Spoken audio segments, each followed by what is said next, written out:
Hi everyone, welcome back. Thank you so much for joining me. So before we get started, let me know how my nail polish is. I usually don't wear such bright colors, but if you think it is nice, I'll keep it or else I'll remove it. So do let me know in the comments. For this card today, I'm starting with the stamp set by Altenew. This is the Henna Element stamp set. If you have been on my channel, you know I love the stamp set. If you're into card making, this is the one set you need to pick up because you can make so many different cards using just this set. I'm using a photo paper right here and I'm going to stamp this pointy sort of a flower, a bigger flower, using archival ink right at the center. And I'm also going to stamp two smaller flowers on the either side of the bigger flower. Also remember, if you don't have photo paper, you can always use white cardstock. It works just the same. Next, I'm using this wine leaf stamp and stamping it on either side of the bigger flower as if it's coming out of that stamp. You know what I'm saying? So basically what we are going to do is from here on making a band of design right at the center of the card. Basically we are not going to stamp anything above these three flowers, neither below it. Whatever space is among these three flowers, we are going to fill it up using the stamps in the stamp set itself. I'm not using any other stamp other than Henna Elements by Altenew. So whatever is there, just fill it up. There's no right or wrong way of doing this. This is how I did it. You can always change it according to your preference.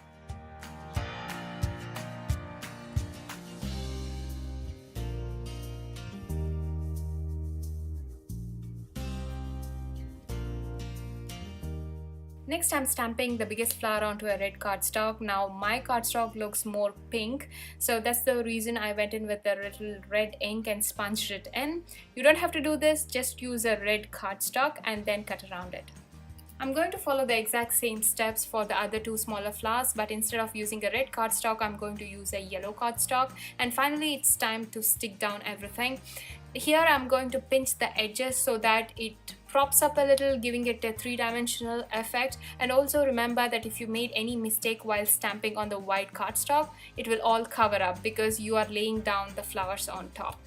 Next, it's time to stamp the sentiment. I'm going to stamp this happy, just the word happy, from the Happy Birthday stamp set, and I'm going to write down Dussehra because I don't have a stamp saying Dussehra. I will have to write it down.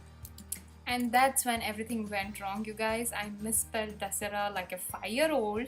You can see it right here. And instead of repeating the whole card, I cut out two more yellow flowers and stuck it on the misspelled word. So since I had added a flower on top, I added a flower at the bottom as well. You don't have to do this. You can keep all three flowers in one row and just print Happy Dussehra on top and be done with it. Since I don't really know calligraphy, please don't mind my handwriting, alright? This is the best I can do. Now it's time to mount our work onto the base card. Here I'm using a red color base card and I'm going to stick it down.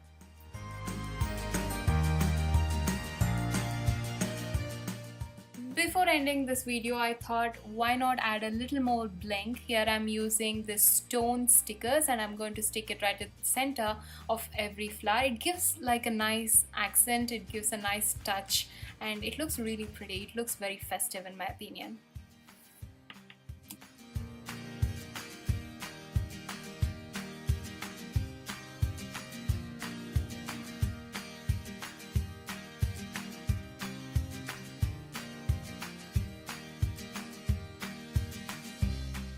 And that's it for the card today. I really hope you enjoyed watching this. If you did, don't forget to give this a thumbs up and subscribe if you haven't already. And as always, thanks for watching. Bye bye.